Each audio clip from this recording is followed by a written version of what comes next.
Have you been working out for a while and your body just won't respond? Here's the trick to get your body to move forward. Our next caller is Justin from Missouri. Justin, what's happening? How can we help you? Hey, what's up, guys? What's up, man? Hey, I appreciate you taking the time to hear me out and hopefully offer some advice. So my question is kind of about bulking. I have always been on the leaner side and a hard gainer, as you guys say. I've been training or lifting weights for probably over 20 years now with the athletic background. About 6'3", just a hair over 200 pounds right now. Pretty lean. I don't know the exact body fat percentage, but I stay pretty lean.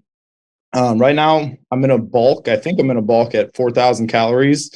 I've been in that bulk for about 4 weeks now with really no weight gain. I try to get all my macros and with whole foods mostly. So right now, my macros are kind of at about 230 grams of protein a day, 130 grams of fat, and 400 plus grams of carbs. And like I said, the weight isn't really going up. I'm getting a bit stronger, but nothing crazy. So I'm just kind of wondering where to go from here. If you have any advice. Yeah. Do you see his notes? So you kind of have more background too on what he's been. So he comes from a bro split type of training. He found us, then switched to an upper lower split. It sounds like you end up splitting up anabolic and stretching it out. What sport were you? What sport did you play a lot of? I was a basketball guy, so I appreciate all Adam's Warriors love and insight. Well, so here's the other. Okay, here now. This might sound, I guess, unmotivating, but you say 6'1", and how much was your body weight? I'm about 6'3", and I'm just over 200. Over 200, and you're pretty lean. Yeah, yeah. You're where I want to be. And you've been working out for a long time. Okay, so like every additional pound of muscle is gonna be really hard. You've been training a long time. You've hit a pretty. I mean, that 200 pounds lean at your height. You're eating 4,000 calories, so it is going to be challenging to get any further. So even small increases in strength are going to be big wins. Mm-hmm. Now the challenge is, especially with people with athletic mindsets, is we tend to not move fast enough. So you'll see some gains, but God, I want to move even faster. But at your level, and how old are you, by the way? I'll be 39 this month. And you've been working out for a long time. I mean, you're starting to hit the point now where every added pound of muscle and every 10 pounds on the bar is going to take a lot longer, and it's going to be really difficult. Like if I add 10 pounds to my max lift now in a year, I'm like ecstatic. Whereas, 15 years ago, I could add 10 pounds to a lift in a week, no problem. Okay, so advice now. I think changing up your workouts, phasing your session, your rep ranges, and bumping your calories more is going to give you a little bit more of what you're looking for. That's kind of tough considering you're already eating 4,000 calories a day. So one way you could do this is you could just add liquid calories to each of your meals. So like dairy, you could add glasses of milk to that. That's an extra 300 calories right there. You could add protein shakes. You could even add things that are a little bit more palatable because it is difficult to go above 4,000 calories.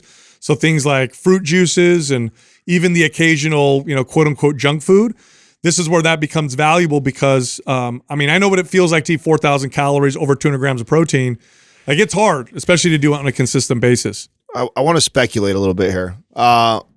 Any chance, okay, tell me, are you more likely the person when you train in the gym for your hour, are you more likely to get after it and crush it and break a good sweat? Or are you more likely to cruise and kind of have like an easier lifting day? What do you gravitate towards more?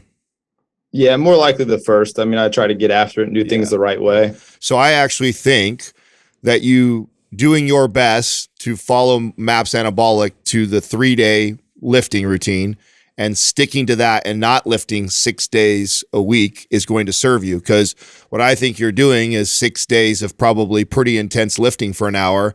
And I think your body is going to respond better with less. And I would go as far to even consider MAPS 15 as a routine for a while for you to interrupt how you currently. I might even if you were my client, I might even make you do that for the program and then bring you back to anabolic. And then when we come back to anabolic, I'd be like, all right, here's the deal. You got the hour to get this in and train, and then that's it. We're not going to do extra days of lifting. And I think that the scaling back is actually going to help you build. Yeah, if do the trigger sessions. Oh, go ahead, Justin. Oh, I was just wondering, like step count wise, like are you still playing basketball? Are you doing a lot of like cardiovascular on top of all this?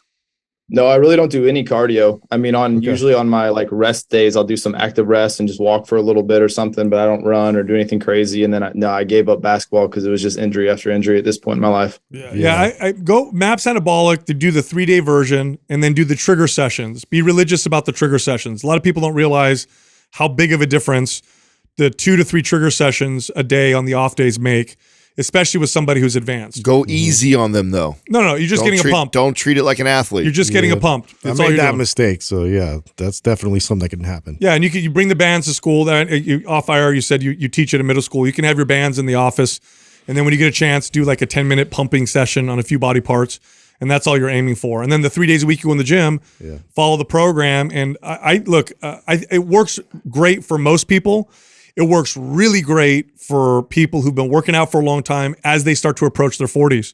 As they start to approach their 40s, dropping the volume makes a big difference. Yes. Your body's hyper responsive in the sense that you've been training for so long.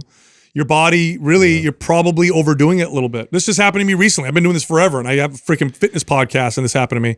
I dropped the volume, and boom, I hit a PR on my deadlift that I'd never hit before in my entire life. So give that a try. So would you say, and I'm just like trying to find out more in terms of like what you've done over these 20 years of training, like where have you lived the most? Has it been mainly in the splits and like hypertrophy style, or have you gone, through a block of just, pure power lifts, or are you doing functional training? Like where do you tend to like reside? Yeah, definitely for the bigger chunk of it, it was that hypertrophy training, the bodybuilding, the higher reps, and then stumbling upon you guys a couple of years back is when I was really the first time I ever lifted heavy. Like I did, sets of 5 or less. Like I had never done that before. Perfect. So that's still pretty novice to me. So I know I mentioned I did go through anabolic, but really I've kind of been living in aesthetic more, and I kind of split that up. Yeah, dude. I would like you to do a block of power lift at some point. I'm down for that too. Yep. I definitely think that. I think MAPS Anabolic would be great. Power lift, strong, symmetry. Those programs would be great for someone like you. Yep. Less is going to be more, dude. I really do feel that. Like, that's why I was almost leaning towards like making you go through like a MAPS 15, which would probably feel like torture for someone like you. Yeah. But I just, it would be more to get the message across to you. Like, look at bro, look how much we reduced. And look what happened. And look what happened. Like that, it wouldn't be like, I think it's necessarily the best program for you. It'd be more like a lesson I'm trying to teach you is like, look how much I'm scaling back on how much you're doing, and look how good you feel. Look how strong you feel. Yep. So we need to find somewhere in the middle. And the fact that you just told us that you were spending more time as aesthetic, I really think that anabolic and powerlift are a better choice for you. And maybe, and I don't know if you do that, we didn't ask this, if you're the type of person who tends to train to failure a lot, advice might be to leave 2 in the tank. I think that you're at a place where you're moving enough, you have a fast enough metabolism, you're lean enough, you already have enough 4,000 calories, you need that or above just to see any sort of gains. And so things that are going to help you is reducing the intensity, reducing the volume. Those types of things may actually. By the way, Justin, it might not even necessarily be that you're overtraining, but the reduction in volume is still going to send the signal to build.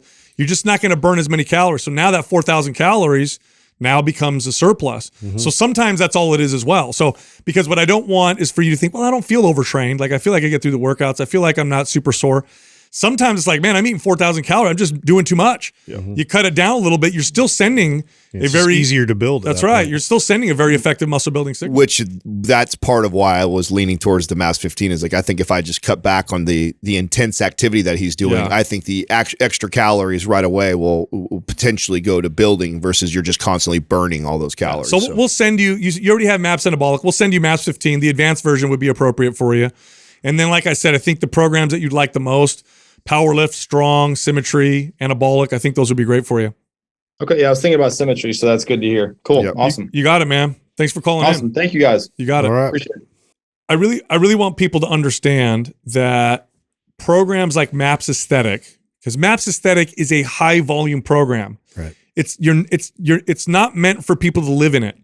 MAPS Aesthetic is for people who've got good experience, good sleep, good recovery. They do 3 months of it and then they move out of it. It was inspired by me peaking for bodybuilding. Yes, you can't do that much volume. Most people will not be able to get away with that much volume year round. It's just too much. Live in the gym. It is. You got to bring it down. You got to bring it back. You got to give yourself times of deloading. By the way, studies show that people, especially experienced people, where they build muscle is during the deload phase. Yeah. That's where the muscle That's starts why to I pack on the think body. this is why I think he's gonna. I think following either a 15 or sticking to anabolic the way it's written or power lift suggestion, though that type of programming for him is going to his body's going to respond. Bro, to it. I went down to a MAPS 15 protocol and I hit a PR at 43 years old. And the previous time I hit that a number that was even close, I was in my early 30s. And it was because I reduced the volume. It was like, And by the way, that's it sounds like we're selling or pitching MAPS 15. It's not that MAPS 15 was so magical. It was just a indicator that you were doing too much. That's right. And That's by right. scaling back like that, That's look right. how the body responded.